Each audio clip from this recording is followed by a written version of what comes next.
Cummins, from what I was told. Y'all want to see what this oil pan looks like on this FPT engine here, 8.7 liter.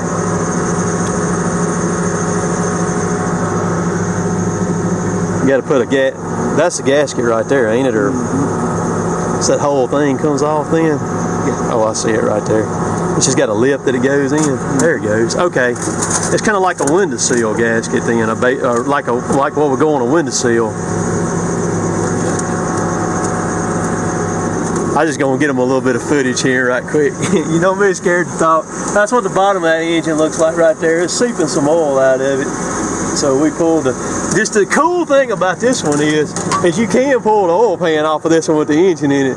On our other one, that was not an option right there. That was, you were gonna pull the engine out of it to do it. So,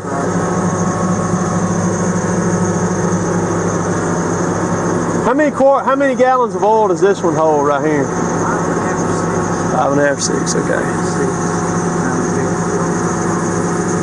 What gets me is these final Tier 4 engines with all the emission stuff on them. They got the power. They got the power. That burns a lot of depth though. That's because we don't have regen. That's okay. We're not using EGR valve. Because y'all are running completely different than what Deere and the other ones went. So it's burning more depth to compensate. Need emissions for that. Gotcha. We're not recirculating exhaust gas back through the intake. Gotcha. That makes sense then. Cool. So I think they're either done or about done. Well, Derek's right. I just got done loading the last load. Well, me and Jay in about 3 hours this morning put in basically dang near a week's worth of work between the rock guard and this hose up there. But this is all I got left to load right here. What you see. I'll finish loading it out in the morning. And then we're moving. We've already moved. Kevin's processor is headed on to the new job. That's going to be a costly move for us too, to move over there, because like I said earlier, it's going to knock us out of a day. And they're talking about raining again this weekend. It's coming Saturday. I'm not sure when y'all will watch this video, because I've got a good bit of stuff filmed right now that I filmed the last few days. But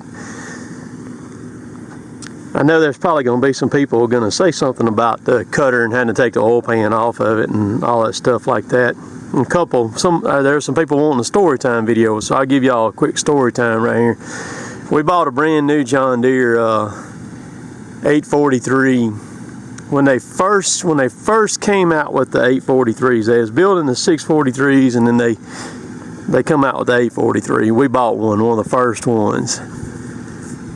That thing had a short in the wiring harness, and we bought it from Warrior Tractor over there. Could not find that short. We had to put an entire wiring harness on that machine, brand new. I mean, brand new. Right out the box. I didn't figure the machine would ever be right after that, but it didn't. We changed it. They changed it out for us. No big deal. When we bought my loader in 2008, that engine, we had to pull the engine out of that loader before it had 200 hours on it. Did you hear me? Before it had 200 hours on it. I had a hole in the fuel tank when it was delivered, had water in the fuel. It was they had to put a brand new fuel tank in that thing, brand new, within the first week I had it, because the machine wouldn't run. And it under 200 hours had to pull the engine out because the engine would not seal, the gaskets on it. Every gasket on it was leaking, every one of them. So they come in, you can have the engine out of one of those things in about 2 hours. They pulled it out, took it down to Philadelphia down there, and to the Stribling dealer down there, and went through that engine and resealed that complete engine. And I didn't even go out there when they done it. I was so sick that it was going to have to be done then. My dad went out there and he told the boys that were working on it, he told them, he said, if you can't put it back exactly like it was, don't even mess with it. And because I mean, Dad knows how I am as far as stuff like that. I want it to be right, and rightly so. I didn't want to, you know, at 200 hours, I didn't want to open the engine cover and have like a wiring harness laying here that the holder was gone off of it or a bolt was gone. But I'll tell you, when they put it back in there and I went back over there to look at it, they had done an exceptional job putting that thing, taking it out and putting it in. You couldn't even tell they had taken that engine out of that thing. But man, you talking about sick. You can't get stuff. It's hard to get something, especially new now, and it's right. And I guess that cutter right there, that new LX830 that we got, is probably the closest thing that we've had that we really hadn't had to do anything to. Hardly at all. Most of the time, man, you usually got 2 or 3 warranty calls, got something jacked up or whatever. But that one there has done very good right there. I'm finna go over and talk to him. To the road. How many hours you got on it now? I think it's 320. What'd you say, 320 something? 321. Not enough. I had 2 inch rain. What Thing in September. How much depth is it done burnt now? I don't know. I think I forget. It's 100 and something. I forget. You can look at it on the gauge where it shows the final trip. I think it's burned over 1,200 gallons of fuel, and I think it's about 150 gallons of depth, if I'm not mistaken. Maybe 160. Somewhere around in there. His safety glasses are sitting on that thing right there above the counterweight. It's pretty much, it's burning pretty much about 5.5 to 6.5 gallons of oil. So that thing burns to a tank of fuel, which is normal. That skidder runs about 2.5 gallons towed a day, but it's a problem in and out. The cutter's wide open. I'd have over 400 on it, but when it had we've had a lot of rain. Missed days. They get the oil pan. They had missed putting a little bit of a seal around the corner. Yeah, that's what he said. Of course, that ain't got nothing to do with Tigercat. That's FPT. No, I think it's just Tigercat adventure with them. It's just one of them things they just missed.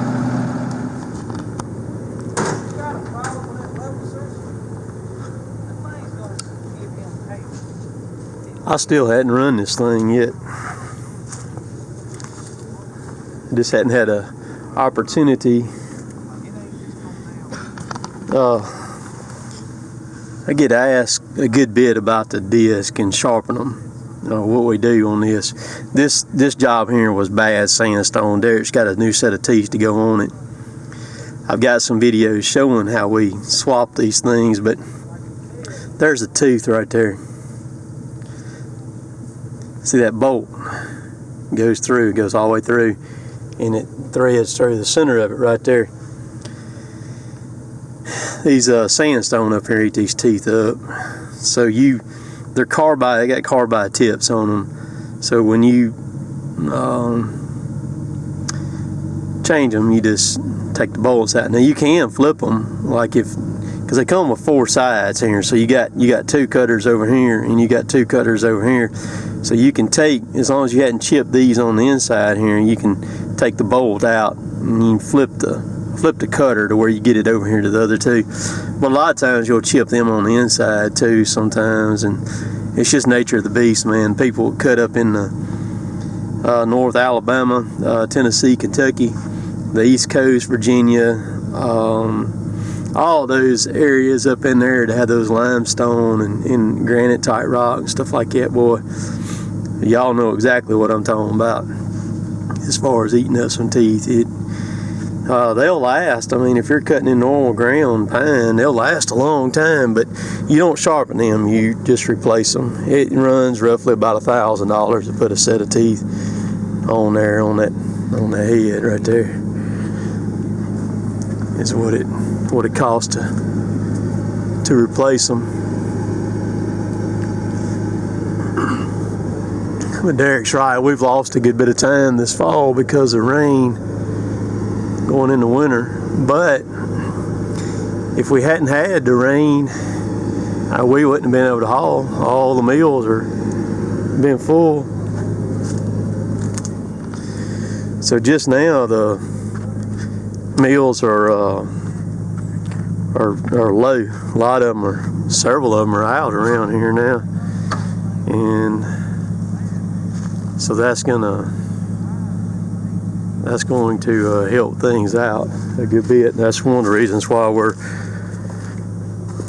moving.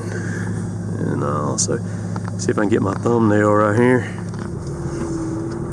So we've been needing to get that done. It worked out pretty good to get it done today because we were down to start off with this morning, but we had to replace those lines on my loader. And if I'm down, if my loader's down, we can't load.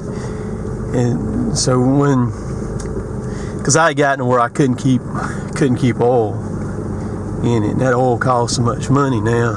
We had to get that done. So we just opted to go ahead and do that this morning since it's going to be wet.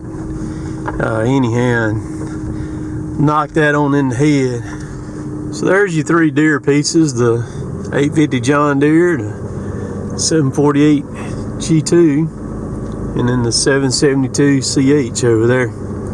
All 3 of those have the 8.3 liter. I meant the 8.1 liter engine in them.